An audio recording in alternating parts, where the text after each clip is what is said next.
Mới tới hàng cắm ngon.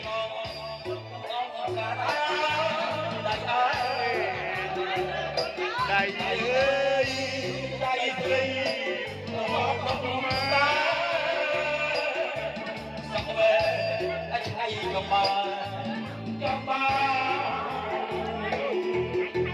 ra rồi riêng cái cô.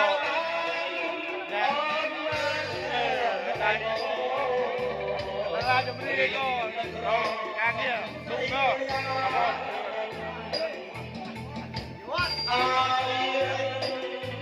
Đại sơ lộc hùng hà, kiêm ra chắc